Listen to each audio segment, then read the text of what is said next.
gives me a great pleasure to introduce our speaker today, Sarah Warzinski. She is a pediatric nurse and PhD student at the University of Utah. Her research interests surround the implications of pediatric disease management on members of the family I've lost my place here, that in turn influence their health and well-being. Sarah is currently working, her current work is focused on the outcomes of siblings of children with cancer and understanding how social support influences their psychosocial health outcomes. Welcome, Sarah. We're glad to have you today. Thank you so much. Let me pull up my slides here.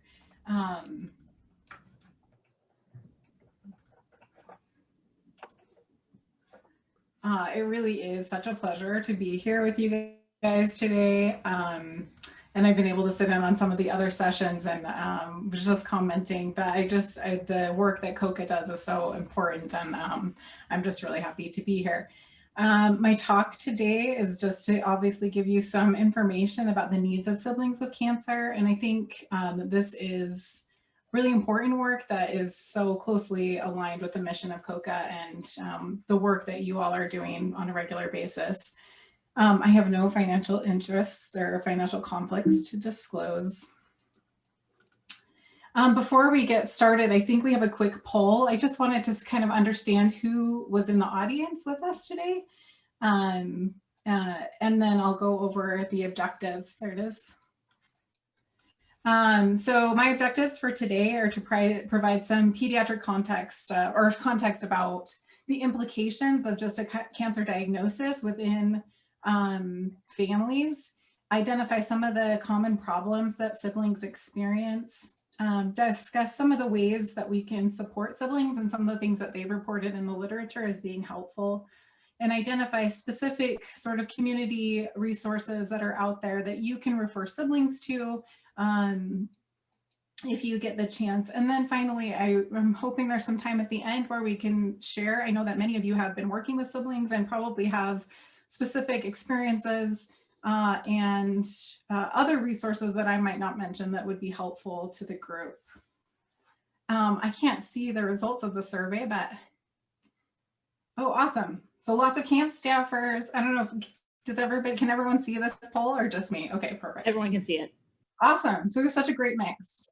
So your expertise is a wealth of knowledge. So please share at the end when we have a few minutes to discuss.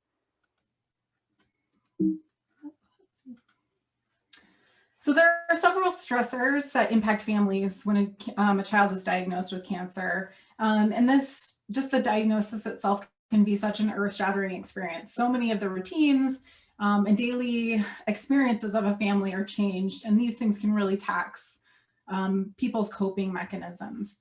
Parents are faced with a lot of decisions about care. They're navigating a healthcare system that they may be not totally integrated into well.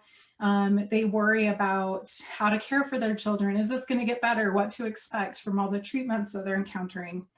Parents also face compounding financial burdens. There's a lot of literature about financial toxicity because medical treatments can be very expensive.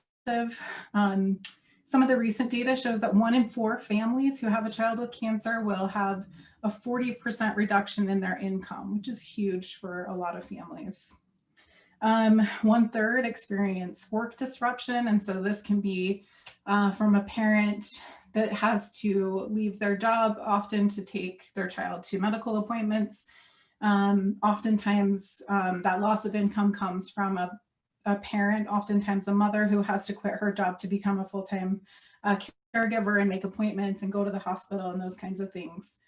And a lot of parents report having a lot of marital distress. They have trouble oftentimes just dealing with all of these stressors on their own, difficulty communicating about those feelings and those changes, and just feeling sort of even isolated from their partner, especially if their child is in the hospital for a long period of time.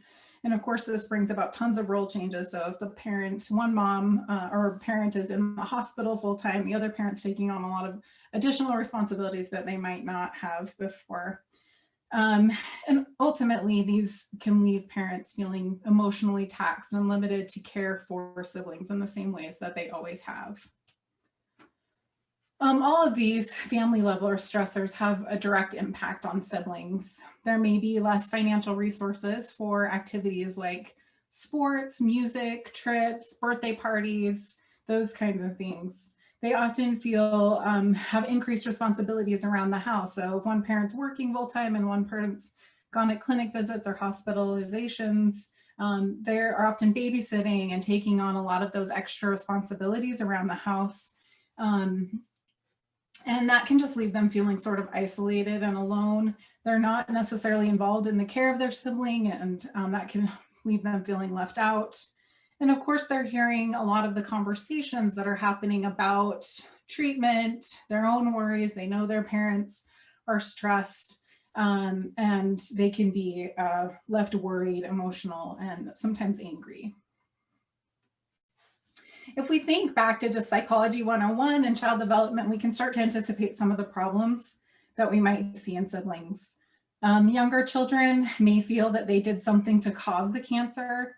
They may express anger towards the child who's sick, may act out or become withdrawn. And a lot of children will regress. You know, they can experience things like bedwetting, hitting, and, you know, those tantrum type things. School-age children have big imaginations that are developing, and a lot of times they'll fill in the blanks with worst case scenarios and have a lot of worry. Siblings at this age often don't have the words to talk about cancer, and they may feel, if they're getting teased at school, they don't have the right sort of tools in their toolbox to be able to counter those things. And adolescents are going through a lot of social and emotional biological changes that can make them more prone to anxiety or depression. You know, they're taking on some of these adult roles as they fill in and take on responsibilities around the house. And that may lead to some insecurity on their part, or even risk-taking behaviors like drinking or smoking. In the literature, siblings and parents have reported the following manifestations of this stress. So poor school performance, like I said, risk-taking, somatic complaints. So this is things like, could be a younger child just acting out the symptoms of the child who's ill to get attention, but can be more than that. It can be things like stomach aches or headaches, or having physical symptoms from the stress that they're feeling. Anxiety, depression. Many siblings experience loneliness and jealousy. And a lot of siblings can experience post-traumatic symptoms. So this is going to be things like intrusive thoughts, difficulty sleeping, and poor school, or just trouble concentrating at school, which can lead to poor school performance. And just those behavioral and emotional regulatory, more prone to tears or acting out. And I think one of the most troubling things about all of this is that because siblings know that they're stressed, that their parents are stressed, they don't want to talk to their parents about these things because they don't want to add to that burden for their parents. And I think another thing to consider is that COVID-19 obviously has really added additional stress and isolation for these kids. You know, a lot of the support systems that are in place have been pushed online or aren't available to siblings.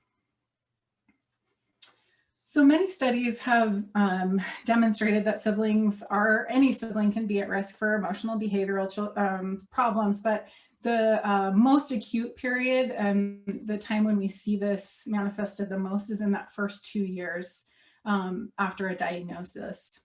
And there aren't a lot of studies kind of looking into the future long-term, how does this affect them in their adulthood.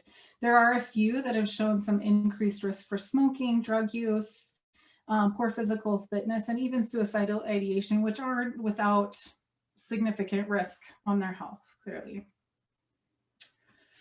And as a result of all of these consequences that have been seen in the literature, there's been a push to finding social support as a standard of care for siblings who have siblings of children with cancer.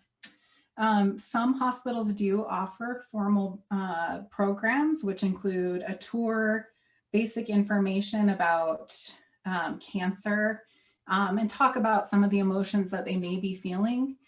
However, there are barriers to this, and I think one of the most common ones, or one that I think is, trying to be addressed in different ways, is the fact that siblings aren't part of the healthcare system. They are not patients, and in pediatric care, we recognize that parents are a really important part of the care of the child who's ill, but siblings are on the outside of that. And so there isn't, I think, a lot of motivation for healthcare systems to provide these types of services to siblings. So these barriers to implementing social support for siblings are kind of forcing us to think outside the box and imagine new ways that we can improve the care of siblings. So the buffering hypothesis of social support has really been around for a long time, and it's widely used in psychology and behavioral health research. And it posits that having social support from a variety of sources can be protective against the negative effects of stress, and so can improve one's well-being and their health by preventing that psychosocial distress that we experience. Social support can really come in a variety of ways. So emotional support is that sympathy, caring, and acceptance from others. So it can be as simple as a statement of "you're amazing," or "do you want to talk about how you're feeling?" Tangible support is a little bit more of those traditional things that we think of, like meals, financial support, transportation to and from the hospital. And for siblings, this could be things like getting help with their homework, being able to support their involvement in their activities like soccer, music, and being able to spend time doing the things that they enjoy. Companionship is that availability of just being able to spend time with others and having those check-ins. One thing that siblings have reported is important is even just time with the sick sibling themselves can be really helpful for them. Validation is that feedback and social comparison that we get with others who share kind of our worldview. And so camps have been shown to really be useful in providing this type of support to siblings. They're able to interact with others that are going through the same thing and normalize their experience by seeing that others are going through the same thing that they're going through. And then lastly, informational support is that knowledge and information. And this can be things like just talking to them about cancer, chemotherapy, what to expect, and helping them find additional coping strategies for some of the emotions and things that they're dealing with. Siblings have reported these things as being helpful. Routine. So we can't always have the same routine that we've always had, but finding new routines and new structure for siblings is helpful. So this could be things like having a pizza night on clinic days, or if you're in the hospital, being able to check in with siblings once a day, whether it's through a phone call or doing like a FaceTime. Time with sick siblings, like I said, that can be really helpful. They want to feel involved, and when they can provide a little bit of care for their siblings, that's helpful. Information, like I said, about treatments, what to expect to see in their sibling, and even information from parents to know that they don't know all the answers, but they're there and willing to support them. Siblings need time to express their concerns, so making sure that you have that door open and you're going to them and saying, do you want to talk today? Do you have questions? And just making sure that they know that you're available to talk to them. A lot of siblings want distractions from cancer, and this is another way that I think camps can be really useful. It's time to play and be friends and just do normal kid things that are a distraction. A lot of their day-to-day stuff does kind of revolve around the sick sibling, and so distraction and those kinds of activities can be really helpful. And like I said, camp provides so many of those in one place. The good news is that the solutions for improving sibling well-being are pretty simple and can provide resilience, increased compassion, increased responsibility and maturity for these kids. And many of them report having improved family relationships with their parents and they're maybe in their sixth sibling. And these are benefits that I think that can help them throughout their development and into their adulthood. So while we know that any child can be at risk for problems coping, we know that there are some children that can be at higher risk. And some of those risk factors are low socioeconomic status, being non-white, having poor family functioning, and the immediate period after the diagnoses, and then also having lower social support. And if you think about these risk factors, many of them are not modifiable, but social support is highly modifiable. And if we know the types of things we can be doing for siblings, we know the resources that are around us and can connect families with those, we can be really useful in facilitating that type of support for siblings. If we think about ways in which healthcare providers can provide support to families, I think the thorough assessment of the family can be a really useful way to do that. There are different tools that can do this. The PAT is a commonly used tool, the psychosocial assessment tool. And this tool asks about family structure, the finances and resources available to the family, the parenting style of the family, and just the general sense of social support that they have. It also takes into account things like history of abuse or violence that may make a certain child or family more at risk for poor coping. The family assessment kind of can help identify and stratify risk categories. So most families will fall into a minimal risk. So they have low distress, they have family or neighbors who can help them out.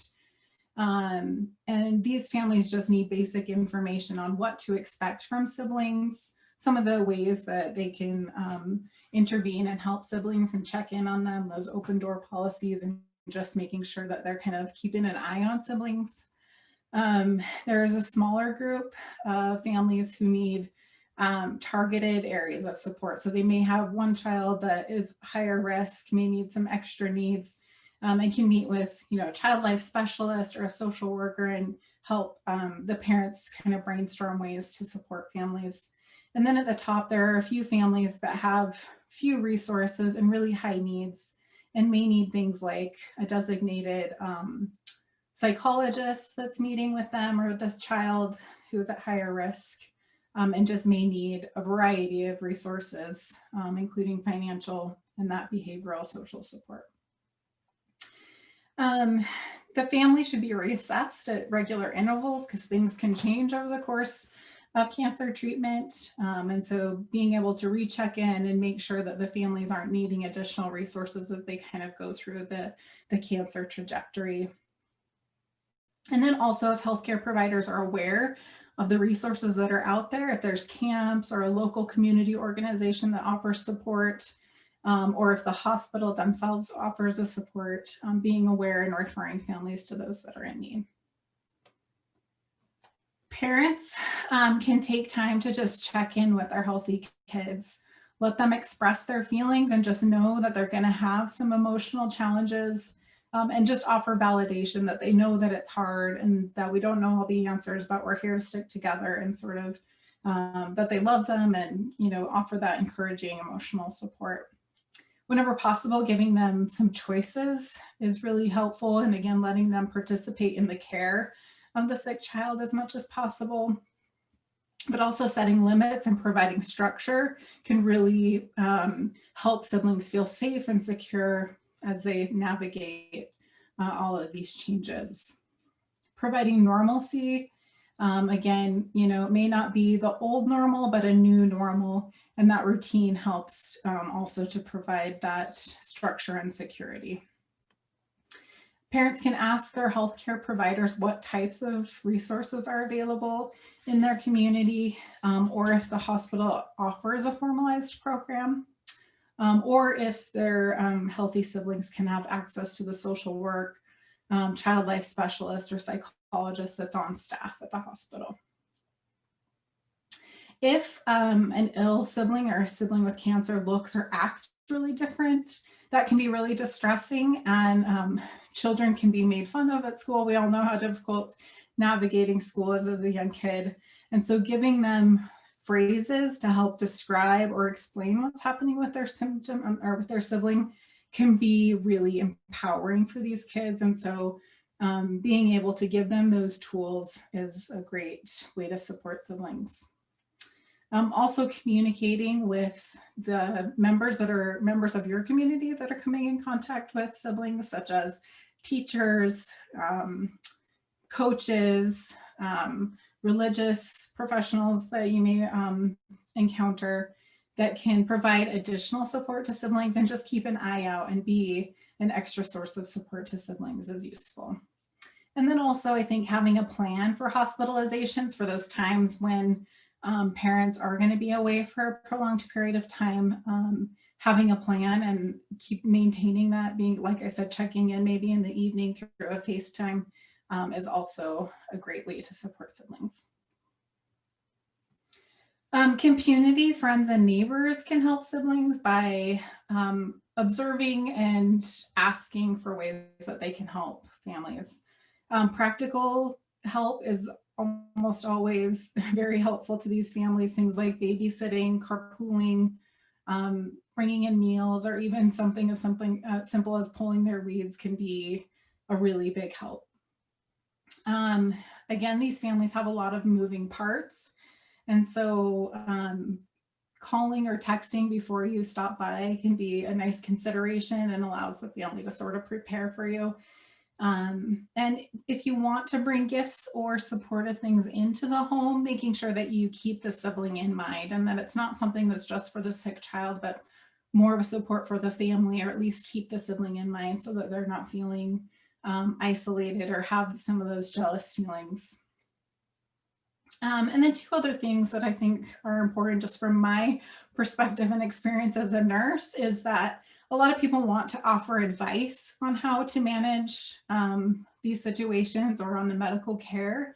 And I think while those things are well intended, they can make parents second guess the choices that they're making, which are already very stressful and hard. And so just offering comfort can be the most helpful way. And then another thing is that parents often report that their social support wanes over time. So people come out of the woodwork when the child is initially diagnosed, but that kind of wanes over time. And just being available, you know, some people don't know what to say, but just being a smiling face or checking in once in a while can be a great support. And if we think about some of the community organizations that are out there that offer support to families and siblings, Sib Shops is a great program. It's a product of the Sibling Support Project. And these are kind of pedal to the metal, quick, like 1 day, 2 day workshops where for siblings who have a brother or sister with a special healthcare need. So this isn't just cancer. And normally these are in-person events, but they allow siblings to meet and interact with others who are in their shoes and experiencing the same things as they are. And again, I mentioned camp. So if you are able to refer siblings to a camp that's close to them, we've talked about a lot of the ways that camp can be a really important social support for siblings. For informational and tangible resources, Kids Health is a great website that provides a lot of different types of medical information in simple, kid-friendly, understandable terms. Many of their pages will have a printout for parents to understand, and then simple, like I said, kind of direct ways to explain those things to kids. And so if parents are having difficulty trying to explain these things to their kids, this can be a useful way to get that information to then share. Super Sibs is a branch of Alex's Lemonade Stand Fund, and this group provides mailings and age-appropriate activities to siblings, so that can be a great tool for siblings as well. And we think about emotional and coping type support.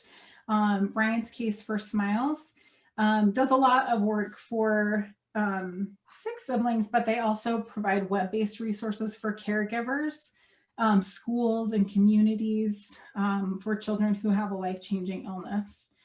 They have a specific module in their coping space for siblings, where siblings can walk through vignettes of experiences similar to what they may be going through, and helps them kind of work through different ways to manage those stressful situations. And this includes things like helping them think of the terms to explain things to their friends, or when they're stressed and feeling lonely, how to deal with those, who to reach out to, or mindfulness things to help them deal with those stressors. Healthcare Toolbox was developed by the Center for Pediatric Traumatic Stress, and they really seek to promote empirically based screenings and get resources into the hands of families who need them. Finally, I've been privileged to work with the Sibling Partnership for Advocacy Research and Care with Dr. Mike Amelon and another one of my primary mentors, Melissa Aldifer. And this organization really is right now in the process of setting up a nonprofit, but they work with its academic and community partners that really lead work that's benefiting siblings. And some of their ongoing studies right now are looking at the effectiveness of camp, like all of these things that are supportive for siblings in that camp setting with families, and the impact of that. They're looking at the barriers to implementing the psychosocial care to siblings, and the effectiveness of these screening tools that are being developed. I am also conducting my own study right now as a graduate student, and examining the impact of social media as a form of social support for siblings of children with cancer, which I think has become even more relevant in this time of COVID-19. Last year, Pew's research found that 95% of teens have access to a smartphone, and up to 85% of them are using social media on a regular basis. That study even demonstrated that siblings are using social media to get through a hard time or to access families or support that they don't get to see often. And so this may be a useful source of social support if we can develop programs based on their needs and their usage preferences.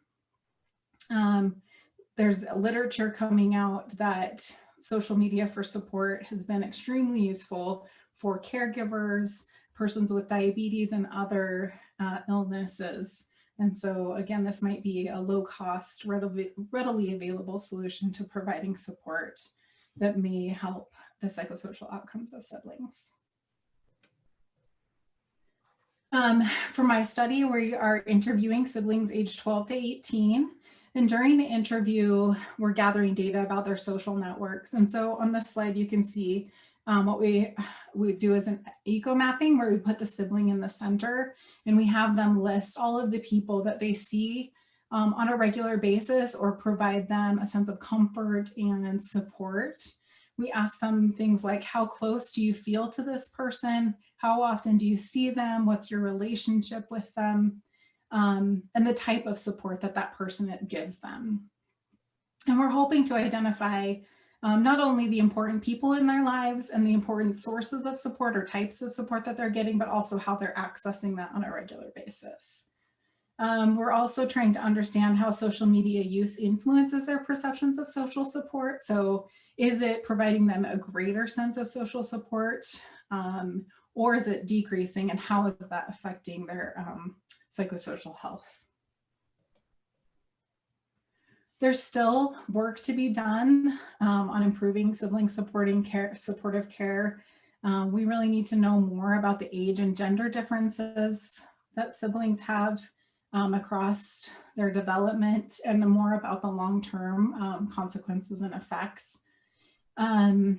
We need to know more about what interventions for support are the most effective in building resilience and self-confidence and improving their health. And then I think Interestingly, you know, I know a lot of the camps have been moving to virtual platforms, and are those as effective as in-person camps, and what can we do to improve those services to provide great support? But I think the bottom line is that siblings really do need this support, and maintaining their awareness as we support families who have a child with cancer is important in keeping them sort of in the forefront. And these are some of my references. If any of you are interested, I'd be happy to share my slides. My contact information is here if you want to reach out to me, either about my study or any of the things that I've mentioned. I'd be happy to speak with you.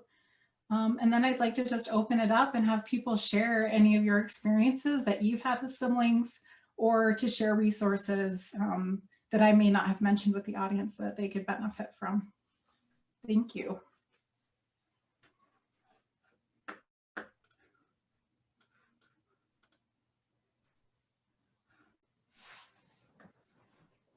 Questions?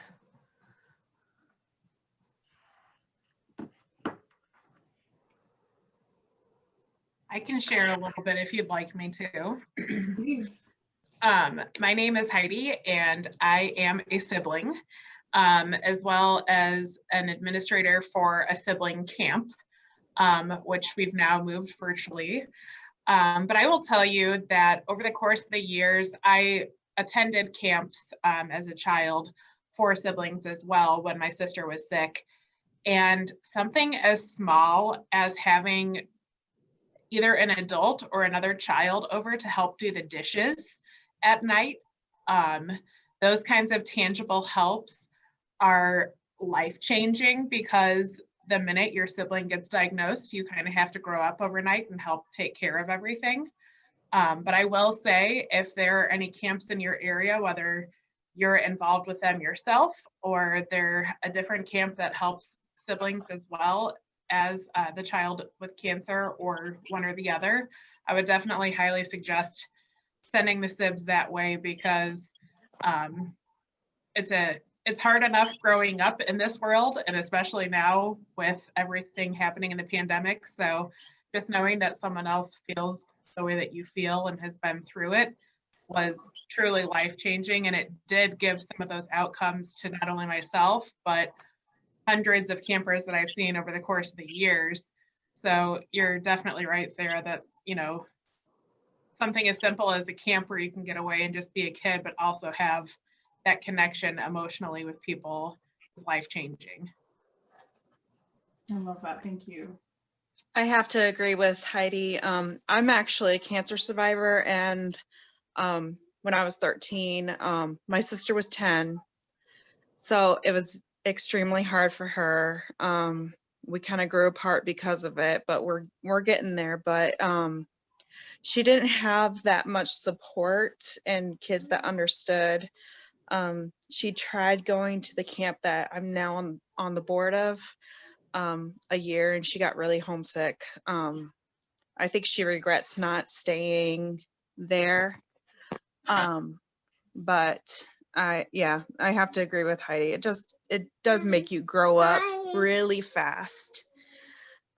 We both actually had to grow up very fast in that situation, but I think it was harder on her than anybody, because my mom was always with me, so she was with my dad, and my dad's not sometimes the responsible one, so she had to be the parent in the situation.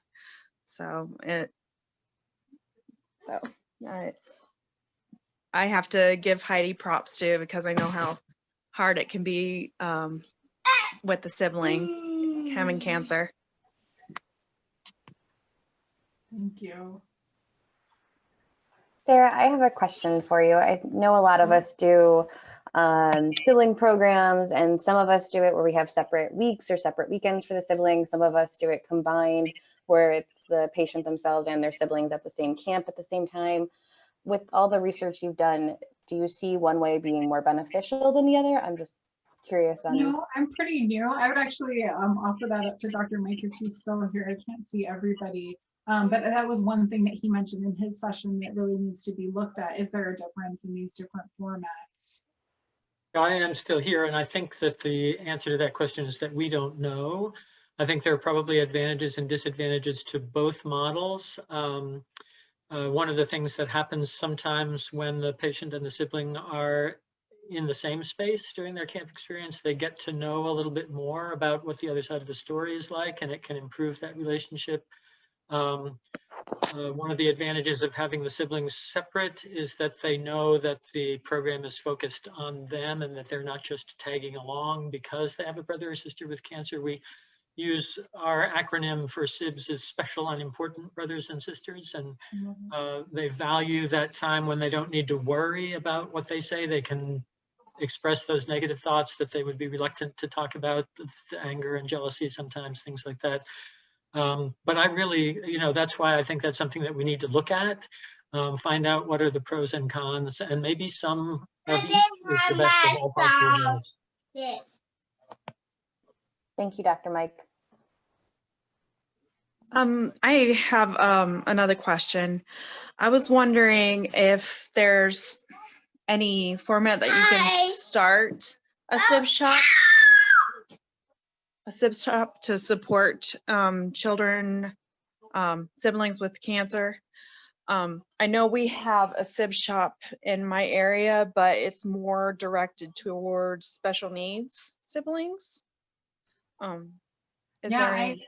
They have fairly frequently trainings for becoming a facilitator. So you could become a facilitator yourself or set up a group that could facilitate that for siblings. And I'd be happy to share the link to their website where you can see the different sessions that are available. That would be fantastic. I would love that. Thank you. Yeah.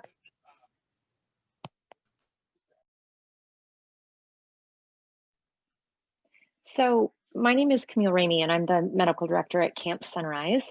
Thank you for this presentation. It's been great. I have a soft spot for siblings because I started at Camp Sunrise in 2001. And I was just put at our sibling camp because they needed help, and I have a lot of energy. So we do both of those formats. We have a week each for patients who are currently on or off therapy during the summer, and then we have a second week for their siblings during the winter and the spring. We do a combined retreat, and then we have 2 other activities where they're combined. And so what I hear from these siblings is they really enjoy both formats. I don't know if that's feasible logistically from other camps' perspectives. We're relatively small. We used to be supported by the American Cancer Society, and now we founded our own formation. So we're still in early days, to be sure, but they enjoy being together just for the short weekend retreats, but they really enjoy having their own separate weeks. So I think we have an advantage where they can gain a little empathy for each other and then have some time to be special at camp and be special at home. So, and Dr. Mike, if you are going to do any research, Camp Sunrise would love to be a part of that. Our sibling program has been in the works since 1985. So we have a few years under our belt. So. Hi, if I could jump in really quickly. My name is Rory. I am a SIB as well. My brother was diagnosed when I was 3. So I've been going to camp for a long time, and I've gone to both a camp when it was just SIBs and then additionally a camp when it was both. And they both have their benefits, right? I definitely think that the combined camp, especially going with my brother for many years, it was really nice, like getting that interaction with him outside of home and having that connection with each other. And then additionally, when it's just a SIBS camp, like Dr. Mike said, and also additionally what Camille said, was it's really nice having your own space, especially with like-minded people. So I've been to camps for a long time, but there is definitely benefits to both of them. And I definitely think extended research would be very beneficial.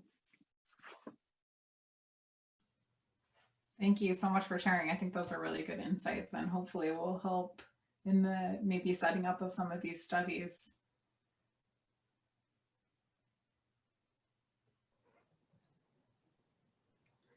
And just another comment, one of the issues, and Camille, you raised the point that, you know, some camps don't have the bandwidth to do everything that they want to do. And, you know, one of the other potential approaches that we could take to that problem is that certain camps offer certain things, and we can have people like Rory who go to more than one camp at a time. And you might go one place for a siblings only camp, and another place for a family program, and another place for a summer residential camp with both patients and siblings. There's no reason that all of us need to do everything. If we cooperate more to make the resources available, then we can maximize the benefit.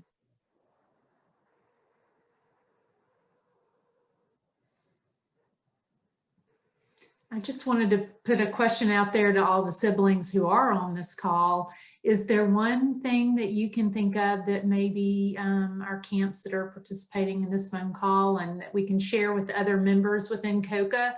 One thing that you maybe think that the camps could implement for their programs to help siblings, can be big or small. You never know who might take on the big things. And, you know, I think the connection is the most important of bringing siblings together. I often loved that the simplest of programs at times bring that connection in a beautiful way, that it doesn't have to be an elaborate program for the connection to happen. But if you have any suggestions for our camps of how we can connect siblings, I would love to hear your ideas.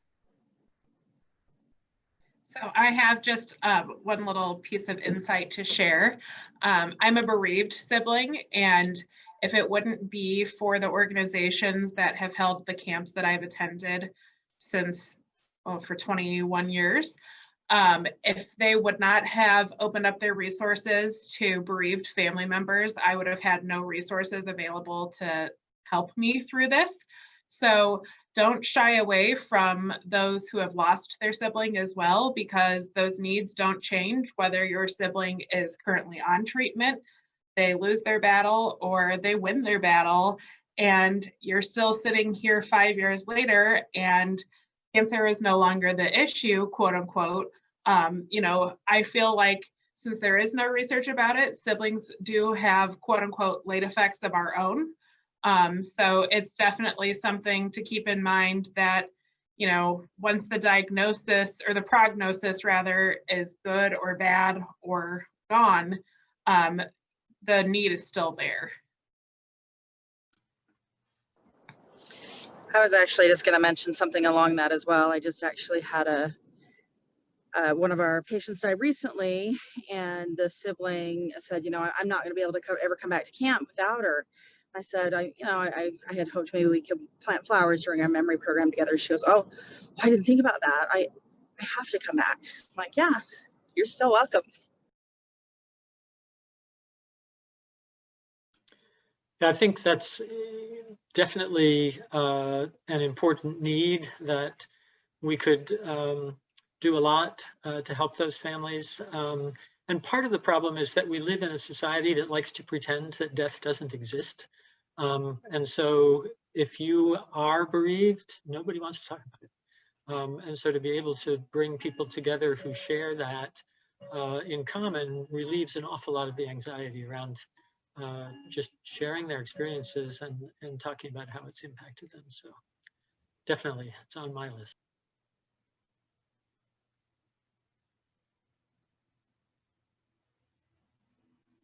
I do think that's a really important piece. And if any of you were in Dr. Mike's talk earlier, he did mention that that was an area that he was really interested in. From my perspective, I know that that's very true. Just working with a lot of these families in the hospital, and just an experience of my own when I had been caring for a child for months, and he ended up passing away. The family actually came into the hospital the next day and they just said, we don't know where else to go.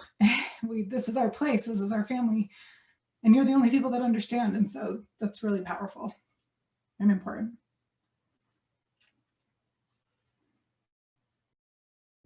Hi, my name's Lisa. I'm a certified child life specialist, and I'm at Camp Happy Times.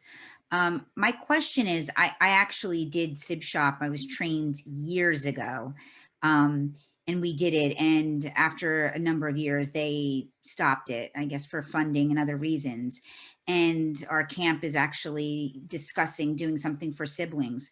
How do you get for those of you that have sibling camps, where we would look probably more at not a whole week, even start off small, like possibly like a weekend. That's what we did with sib shops. We went to a hotel and we had the use of the venue, and it'd be very different now. But how do you get the volunteers to come on board? I mean, we have the week volunteers. Are those the same ones? Like, so those of you that have a week-long camp for oncology, are those the same ones that would do a week-long camp for siblings, or are they two different populations? And For us, yes, all of the above. Those of us that can manage 2 consecutive weeks off of work, we're all in. Our camp, fortunately, not from a medical perspective, we can take medical staff in bunches of 3 to 4 days or as long as 2 weeks. With our counselors, if you're going to be in a cabin with a group of kids, you commit for the entire week. Mm-hmm. So we have some that go to one or both, or however their schedule deems appropriate. And are there any programs, any of the camps that don't do a full week, that maybe just do a weekend or anything like that for siblings, or are most of you all a full week for siblings? Well, we do both. We do a weekend in the fall or in the spring as kind of a recruitment thing to get the kids excited, and then we do a full week in the summer. And almost, I would say 90% at least of our counselors for that week of sibling camp are siblings. So, I mean, that we never have trouble recruiting campers for that. And it is that there's a bond there in that camp amongst those counselors that is beyond anything we see even at our, patient camp. So we've never had trouble. We put the word out and people immediately, and they are on the list to be CITs as soon as they turn whatever age it is, I forget, 15 or something, they're like on it, and that's what they want to do. So we've had really good success with that. Thank you. Our camp does not have a sibling program yet. Our camp right now is combined with the patients, and they can bring a sibling. If they don't have a sibling, they can bring a friend or a cousin, etc. But I think we've talked about a sibling camp, but we haven't gotten there yet. Anybody have any advice on starting that, or how you even begin it? I'll say we're 3 years young, and our oncology camp has been around for 33 years maybe. So it was quite the challenge to start from the ground up. And our first year, we thought we were going to have a very difficult time finding volunteers, because most of the volunteers for our organization have been so used to that oncology summer camp for that many years. And you'd be shocked by how many people in the community want to help siblings as well, because now we've grown with siblings becoming volunteers. But from the get-go, it was definitely a challenging point in time, but I can type my email address out here, and if anyone wants ideas on how to get started, we have lots and lots of ideas, because it took about 8 months for us to pull off our first one, and we doubled by year 2. So we had like 40 or so siblings the first year, a little over 80 year 2, and we're in the point in time where we're going to outgrow our site. So if anyone needs any ideas or anything, you can feel free to reach out for me on how to get started. I know that's the hardest part. So this past summer was supposed to be our first sibling retreat. So that obviously we're hoping for 21, 22. We ended up combining the siblings with the overnight patient camp program for a virtual program. But to start our program, we wanted to do it just like a long weekend. And so we chose a holiday weekend. So it was supposed to be over like Columbus or Indigenous Peoples Day in October. And so that really helped with getting volunteers interested, because it was something that they, you know, would have to maybe take a half day on the Friday.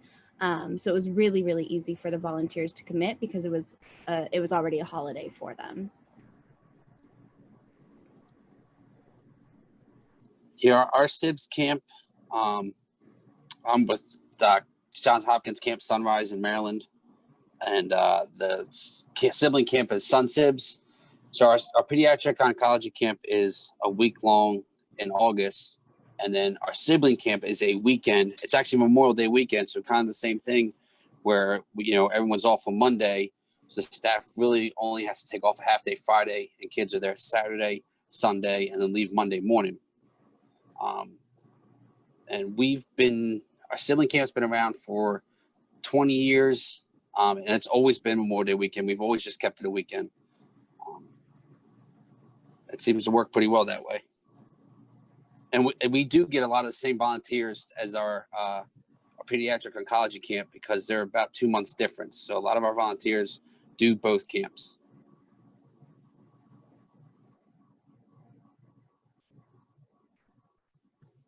I think there are quite a few camps that offer weekend programs because they don't have the wherewithal to do a full week, either in terms of facility or staffing. And anything is better than nothing. So, whatever you can do offers some support to those kids that they might not otherwise get. We started our siblings program in 1984. And our oncology program had only been around for 2 years at that point. And we wanted to make the point and had the ability to do it, that the SIBs were just as important. And so we made theirs the same full week program as the oncology camp. And we purposely made it earlier in the summer so the SIBs got to go first. And that's just the way our program has grown over the years. And the volunteer recruitment is an interesting issue. Some of the volunteers definitely in their head, they have in mind that they want to be at the camp with the kids who are sick. Sometimes we make a deal with some of the new volunteers that if they do a siblings week, then we'll give them one of the onc weeks that they can do. We run 7 weeks during the summer. But after they've been there, they often really get hooked on it. And certainly as you begin to grow your own staff from the graduating sibling campers to come in and volunteer, then you've got a real pipeline that makes it a whole lot easier to recruit staff. So it takes a little while sometimes to get it up and going and get people used to it, but we have a very committed group of people who prioritize our siblings programs.